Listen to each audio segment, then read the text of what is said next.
Hello all the aspirant, स्वागत है आप सभी का। आप सभी को मिलवाना है आज ताकेश्वरी से। इन्होंने इस बार ऑल इंडिया रैंक 69 के साथ जेआरएफ क्वालिफाई किया है और इनकी जर्नी से बहुत कुछ सीखने को मिलेगा। इस बार फोर्थ अटेम्प्ट में इन्होंने इस बार ये अचीवमेंट हासिल करी है। इससे पहले जो इन्होंने मार्क्स देखे हैं वो है 47, 57, इस रेंज में भी इनके नंबर रहे हैं। तो बहुत कुछ जानने को मिलेगा कि ये बड़ा जंप इन्होंने कैसे किया। तो सबसे पहले ताकेश्वरी, वेलकम टू द प्लेटफॉर्म। और कैसा लग रहा है एग्जाम क्रैक करके? सर बहुत खुशी हो रही है कि जेआरएफ हुआ है ऐसे करके। अच्छा, बहुत बढ़िया। तो उम्मीद थी कि इस बार हो जाएगा? नहीं सर, एग्जाम दे के आई थी तो ऐसा लगा कि इस बार तो नहीं होगा ऐसे करके। अच्छा। लेकिन हुआ था, जेआरएफ हो गया। तब तो ज्यादा खुशी हो रही होगी। हाँ सर, बहुत ज्यादा खुशी हुआ। और घर पे सब खुश हैं? घर पे बताया आपने? बहुत ज्यादा खुश है सर, सब फैमिली, भाई बहन दोस्त बहुत खुश है। सर भी बहुत खुश थे, जो अच्छा। मेरे को ट्यूशन पढ़ाए थे सर, उसने अच्छा, वो भी बहुत खुश हुए। चलो बहुत बढ़िया। तो आप वैसे बिलोंग कहाँ से करते हैं? सर मैं छत्तीसगढ़ राज्य से हूँ। वहाँ की एक जिला है अभी जो नया बना हुआ है, खैरागढ़ जिले, मैं वहाँ से हूँ। अच्छा। और आपने अपनी एमएससी कब करी है और किस कॉलेज से करी है? सर मेरा एमएससी जो है वो 2023 में कंप्लीट हुआ है। खैरागढ़ में ही की हूँ। मैं अपने लोकल एरिया से ही मतलब पढ़ाई की हूँ सर। तो अच्छा। फिर वो लक्ष्मी देवी कॉलेज है खैरागढ़ में, वहीं से की हूँ। तो क्या वहां पर सीएसआईआर नेट एग्जाम को लेके काफी अवेयरनेस है? बच्चों को सब पता रहता है? नो सर, मैम मतलब कभी कभी बताती थी कि हाँ इसको, मतलब वहाँ की एक मैम, हम ही लोग जब थे तो फिर न्यू मैम आई थी प्रोफेसर उसी टाइम। अच्छा। तो वो बोलती थी कि पढ़ो अच्छे से, नेट का तैयारी करो ऐसे करके। फिर कभी कभी बाद में बीच में टाइम रहता था तो क्लास लेती थी, बाकी तो टाइम ही नहीं मिलता था सर। एक ही मैम थी तो हाँ। उसको बी भी संभालना था और एमएससी भी संभालना था, तो नहीं होता था। फिर अच्छा। मैं ये बात सोची कि कोचिंग करूंगी, एमएससी कंप्लीट होगा तो ऐसे करके। अच्छा, वेरी गुड। तो जब आपने अपनी फर्स्ट अटेम्प्ट दिया तो उसके बाद आपको क्या लगा था? मतलब फर्स्ट अटेम्प्ट देने के बाद तैयारी किया, फर्स्ट अटेम्प्ट दिया, कितने मार्क्स आए थे? सर फर्स्ट अटेम्प्ट दी थी, उस टाइम सिर्फ कोचिंग कर रही थी तो ऑर्गेनिक और इनऑर्गेनिक बस कंप्लीट हुआ था। तो उसमें 54 नंबर आए थे। तो फिर कॉन्फिडेंस था कि हाँ आगे भी मतलब हो जाएगा ऐसे करके। अच्छा। और अगर हम लोग सब्जेक्ट्स की बात करें, फिजिकल, ऑर्गेनिक, इनऑर्गेनिक, आप तीनों पढ़ते थे या कोई एक दो पढ़ के जाते थे? तो सर मैं पढ़ने के लिए तो पूरा टॉपिक पढ़ती थी, फिजिकल, इनऑर्गेनिक, ऑर्गेनिक, स्पेक्ट्रो। अच्छा। मेन ग्रुप एलिमेंट है उसको पढ़ती थी, लेकिन उतना अच्छे से नहीं पढ़ती थी अच्छा। क्योंकि वो क्वेश्चंस है वो मेरे से बनते नहीं है सर। तो लेकिन बाकी को पूरा टॉपिक पढ़ती थी, कोई भी टॉपिक नहीं छोड़ती थी। Very good. और फिर इसके बाद आपको, जैसे इस बार, इससे पहले भी आपने अटेम्प्ट दिया, उससे पहले भी दिया, तो उसमें कितने मार्क्स थे? और फिर ये जो जंप हुआ वो कितने मार्क्स का है लगभग इस बार? सर उसके बाद दिसंबर 2023, दिसंबर के बाद जुलाई में हुआ था हम लोग का एग्जाम, हाँ। जुलाई 2024 में। तो उस टाइम पूरा सिलेबस तो कंप्लीट हो गया था और मेरा नंबर उस टाइम 57 था। अच्छा। फिर उसके अभी फरवरी में हुआ है तो उस नंबर बहुत कम हुआ, कितने? 47 तो गिर फिर गया। 47 मार्क्स देखने के बाद डिमोटिवेशन नहीं हुआ कि यार मैं गलत डायरेक्शन में तो नहीं जा रही हूँ, या मेरे नंबर कम क्यों हो रहे हैं? बच्चे तो ऐसे मुझे बहुत मैसेज करते हैं। मुझे मतलब अपनी कमी पता थी कि हाँ मैंने हम्म। कहाँ गलती किया है, अच्छा। क्योंकि मेरे बहुत ज्यादा स्पेलिंग मिस्टेक होते थे। फिर उसी को मतलब सुधारी हूँ। सिली मिस्टेक्स सिर्फ मतलब कैसे मिस्टेक्स करते थे आप? सर जो पढ़ने का है उसको तो मैं पूरा पढ़ती थी, मुझे सब चीज पता था, जितना भी कॉन्सेप्ट था वो सब चीज मैं पढ़ती थी।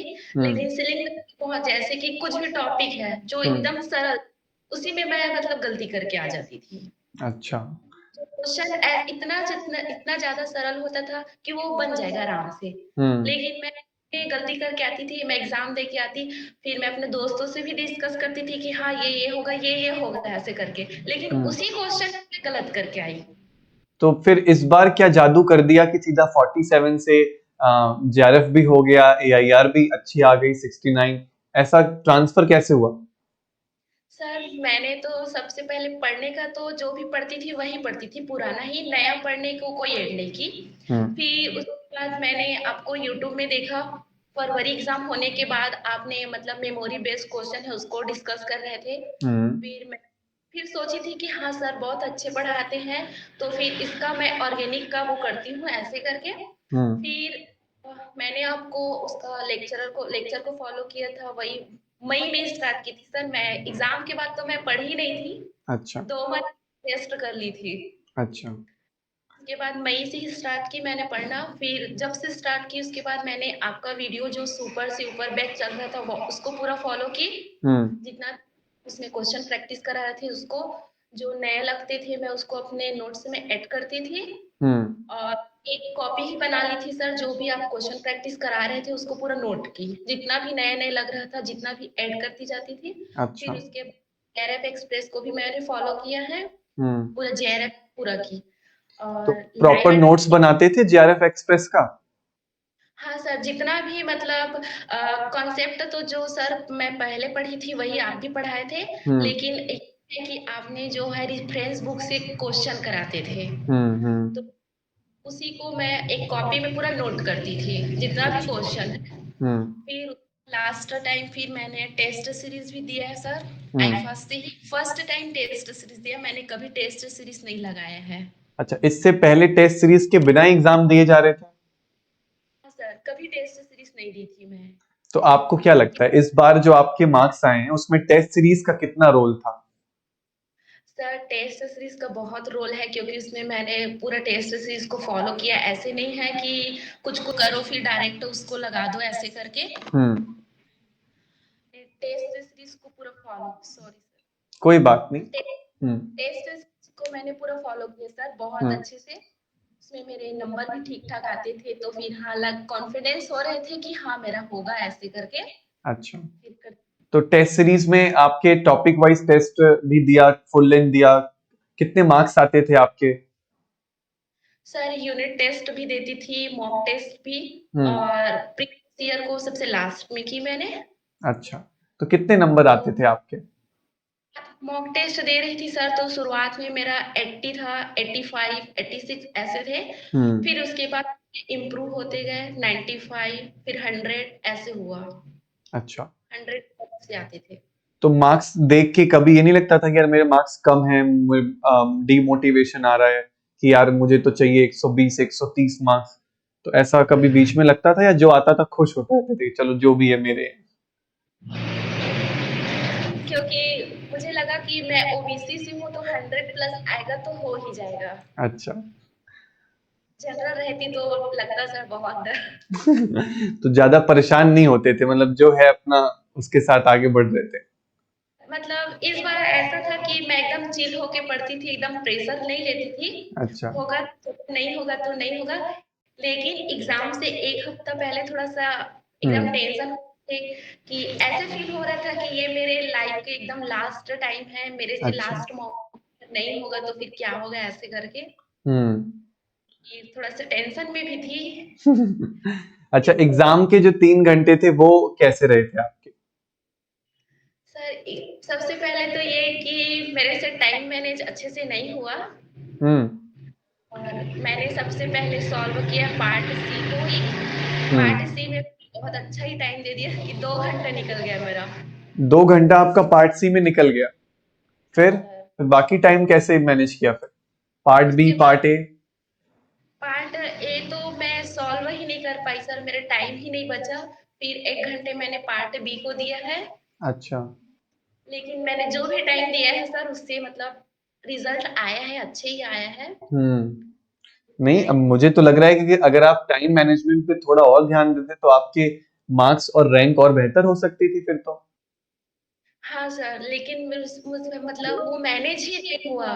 पहले तो टाइम करती थी तो पार्ट ए के लिए कम से कम 15 मिनट या 10 मिनट बचते थे। हाँ। लेकिन पर वो भी नहीं हुआ। ओके, तो आपको क्या लगता है कि कहाँ और इम्प्रूवमेंट हो सकती है ताकि जो बच्चे आपको सुन रहे हैं वो मिस्टेक वो ना करें जब वो एग्जाम के 3 घंटे में बैठे हैं तब? सबसे पहले तो सर की प्रैक्टिस बहुत ज्यादा जरूरी है। हमको अपना सीलिंग मिस्टेक पता चलते हैं, मैं भी प्रैक्टिस करती थी तो मुझे अपना सीलिंग मिस्टेक पता चलता था। उसमें भी मेरे से मॉक टेस्ट वगैरह दे रही थी सर, तो उसमें भी मुझे सीलिंग मिस्टेक होते थे। फिर हम्म। वहां से वो सुधारती थी धीरे धीरे करके। फिर हाँ। लास्ट टेस्ट सीरीज था। टेस्ट सीरीज बहुत ज्यादा जरूरी है सर, राइट। क्योंकि पढ़ रहे हो तो कंसेप्ट तो हर किसी को पता रहते हैं, हम्म। लेकिन उसको अप्लाई कैसे करना है वो टेस्ट सीरीज से पता चलते हैं। और फिर मैंने आपका यूट्यूब वाला लेक्चर भी पूरा अच्छे से फॉलो की थी सर उसको। फिर हम्म। ऑर्गेनिक ऑर्गेनिक मतलब बहुत अच्छे से प्रिपेयर कर ली थी मैं। अच्छा। अच्छा, फिजिकल केमिस्ट्री के कितने क्वेश्चन किए थे पेपर में? सर मैंने तो फिजिकल से 2 ही क्वेश्चन किए थे 4 नंबर से। तो एक ऐसा नहीं क्वेश्चन लगा में कि मैं यार पूरा फिजिकल पढ़ के गई हूँ और सिर्फ 2 ही क्वेश्चन कर रही हूँ, मुझे तो और करना चाहिए फिजिकल से, वो टेम्पटेशन नहीं आई बीच में? वो लगा सर, लेकिन मुझे अभी भी समझ नहीं है। फिजिकल से तो पढ़ने को पूरा पढ़ ली हूँ, हम्म। फॉर्मूला है सब पता है, अच्छा। लेकिन वही क्वेश्चन ही समझ नहीं आता। एग्जाम हॉल में बैठो तो फिर 2 ही क्वेश्चन, 3 क्वेश्चन समझ आए थे।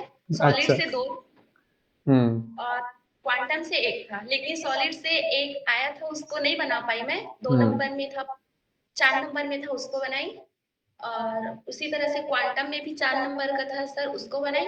2 क्वेश्चन बनाई, दोनों सही हुआ।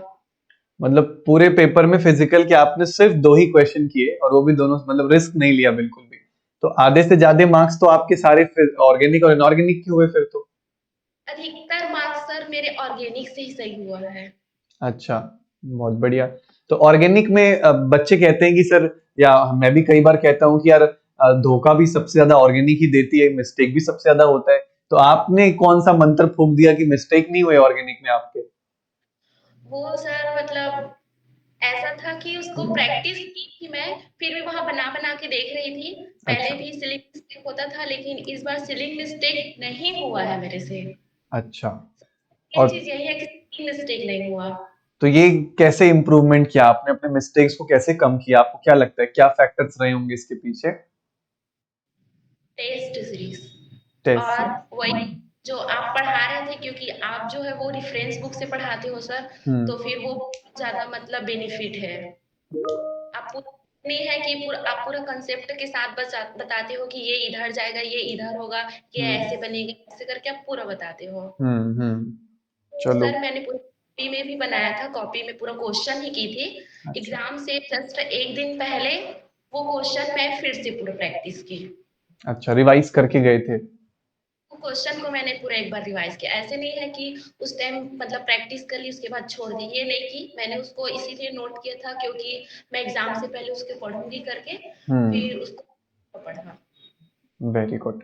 अच्छा, आपके सेक्शन वाइज देखे जाएं तो कितने क्वेश्चन आपने अटेम्प्ट किए थे और कितने सही हुए, पार्ट सी में और पार्ट बी में? पार्ट ए तो आप कर ही नहीं पाए थे। हाँ सर। सर सबसे पहले तो ये कि मैं जो पार्ट सी है वहां से मैंने 25 क्वेश्चन अटेंड किए थे, जिसमें से मेरा 20 क्वेश्चन सही हुआ है। अच्छा। और पार्ट बी से मैंने 80 क्वेश्चन अटेंड किए थे, हम्म। जिसमें मेरा 9 क्वेश्चन ही सही हुआ। अच्छा, मतलब मुझे जो लगता है कि मेजर कंट्रीब्यूशन आपका पार्ट सी से ही रहा है। हाँ सर। पार्ट सी से मेरा 2 क्वेश्चन बहुत सिली मिस्टेक कर दी मैं, हम्म। तो वो नंबर और बढ़ जाया रहता भी। राइट।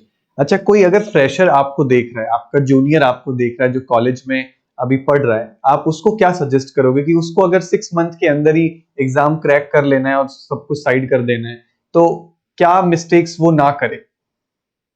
सर सबसे पहले तो ये कि उसको पढ़ाई में कंटिन्यू रखना है, क्योंकि हम्म। अभी तो उसको तो सबसे पहले तो सिलेबस ही कंप्लीट करना पड़ेगा। और सिलेबस कंप्लीट करना है तो पढ़ाई तो कंटिन्यू होगा।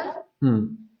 के बाद पढ़ाई के साथ-साथ उसको क्वेश्चन प्रैक्टिस में भी टाइम देना पड़ेगा। जितना भी बुक्स वगैरह है, असाइनमेंट्स वगैरह है, प्रीवियस ईयर ये सब चीज़ क्वेश्चन वगैरह, मतलब प्रैक्टिस प्रैक्टिस बहुत ज़्यादा ज़रूरी है सर, प्रैक्टिस करते रहना है। अच्छा, वेरी गुड। और चूंकि आपने बहुत कम मार्क्स भी देखे, 54 57 ऐसे मार्क्स भी देखे हो, तो बच्चे बहुत डीमोटिवेट हो जाते हैं। आप उनको क्या सजेस्ट करोगे जो अभी इस बार के एग्जाम में जब आपने क्रैक किया तो उनके 60 मार्क्स ही हैं, उनके 57 मार्क्स ही हैं, तो अब वो क्या करें नेक्स्ट अटेम्प्ट के लिए? सबसे पहले तो सर कि मैंने गेट का एग्ज़ाम उस टाइम दिए थे, हम्म। तो फिर मेरा नंबर बहुत कम आया था और अच्छा। मैं बहुत रोई भी थी। हम्म। मेरे फैमिली परेशान हो गए थे मेरे वजह से। फिर मेरे हम्म। फैमिली बहुत समझाए मुझे। उन लोग बोले कि होगा तो होगा, पढ़, लेकिन टेंशन मत ले, ऐसे करके मेरे फैमिली बहुत सपोर्ट की सर। उस हम्म। टाइम मैं 1 सप्ताह तक मेरा माइंड बहुत डिस्टर्ब था। अच्छा। फिर बोले कि नहीं कुछ नहीं होगा, नहीं हुआ तो कोई बात नहीं, लेकिन टेंशन मत ले, पढ़ाई करती रहती है, लेकिन टेंशन लेगी तो फिर कुछ नहीं होगा, ऐसे करके वो हम्म। मुझे बहुत, ये फैमिली बहुत सपोर्ट किए हैं। अच्छा। फिर वो लोग समझाते थे कि कोई बात नहीं, अभी नहीं हुआ है तो आगे होगा, लेकिन हम्म। तू ऐसे करके। तो फिर मैं पढ़ती जाती थी, मेरा नंबर कम आते थे, मैं टेंशन में रहती थी, लेकिन घर में नहीं बताती थी कि हाँ ऐसा है। हम्म। लेकिन मैं सोची कि अभी नहीं हुआ सर तो नेक्स्ट टाइम तो होगा ही, इतना पढ़ी हम्म। मतलब होगा ही करके मुझे लगता था। राइट। तो मतलब जब हम अपनी तैयारी में होते हैं तब मतलब अभी तो चलो एग्जाम क्रैक कर लिया, तो अब तो पीछे पलट के देखोगे तो सब इजी लगेगा कि अरे आसान ही तो था, लेकिन जो कर रहा होता है उस वक्त उसको थोड़ा मुश्किल लगता है। हाँ, नहीं सर मैं तो मतलब सिलेबस अभी भी पढ़ती हूँ तो मुझे सरल ही लगते हैं, अच्छा। लेकिन वही कि पहले तो क्वेश्चन ऑर्गेनिक का मैं भी बनाती थी, हम्म। मेरे से भी नहीं बनता था। बहुत हम्म। दिक्कत होती थी। सबसे पहले तो मैं कोचिंग कर रही थी, सर पढ़ा रहे थे, सर तो बहुत अच्छे पढ़ाते थे, मेरे हम्म। डॉक्टर प्रदीप सर जो थे, हम्म। बहुत अच्छे थे। जैसे ही इनऑर्गेनिक हुआ मुझे लगा कि हाँ बहुत अच्छे, जैसे ऑर्गेनिक स्टार्ट किए सर ने, मेरा रोना स्टार्ट हो गया, मैं किस दुनिया में आ गई। अच्छा। बिल्कुल नहीं होगा ऐसे करके, हम्म। लेकिन सर अच्छे से पढ़ाए कि हो गया। चलिए, वेरी गुड। तो आपने जो रिसोर्सेज का इस्तेमाल किया यूट्यूब पे, आपने जो भी कंटेंट मिला उसका बहुत इफेक्टिवली यूज किया। जनरली बच्चे उसको रिवाइज नहीं कर पाते हैं या उसको बस देख के छोड़ देते हैं, तो ये एक बहुत अच्छी लर्निंग है कि आपने उसको बहुत अच्छे से यूज किया।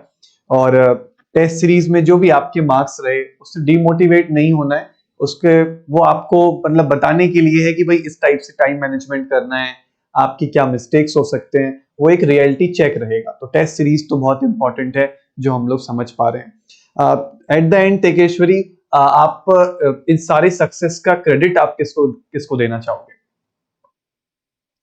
सर क्रेडिट तो मैं मतलब सबसे पहले तो मेरे डॉक्टर प्रदीप सर है जो इतने मेहनत करके पढ़ाए थे उसको देना चाहूंगी। हम्म। और मेरे फैमिली बहुत सपोर्ट की इस चीज के लिए। मुझे बाहर तो पहले पढ़ने के लिए बाहर भी नहीं भेज रहे थे, मैंने एमएससी के लिए भी बोला कि मैं बाहर जाऊंगी, लेकिन उन लोग बोले नहीं जाना है। अच्छा। लेकिन ऐसा चमत्कार हुआ कि मुझे कोचिंग के लिए एक बार में ही परमिशन दे दिए कि हाँ जा ऐसे करके। हम्म। और तो सर मैं यूट्यूब में आपको सबसे पहले तो बहुत ज्यादा धन्यवाद आपको सर, क्योंकि आप बहुत अच्छे पढ़ाते हो, टाइम दे के पढ़ाते हो। जितना भी नंबर आया है ऑर्गेनिक से आया है मेरा। तो ऑर्गेनिक तो बहुत अच्छी कर ली आपने पढ़ पढ़ के। हम्म। हाँ, वही चलिए। से आया है। और इस बार ऑर्गेनिक ठीक था सर। हम्म।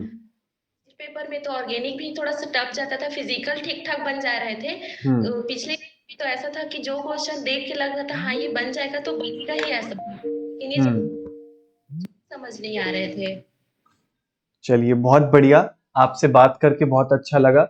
आपकी जर्नी को जान के बच्चे बहुत मोटिवेट भी होंगे। Thank you so much for coming और अपने व्यूज को शेयर करने के लिए। Thank you sir. Thank you so much.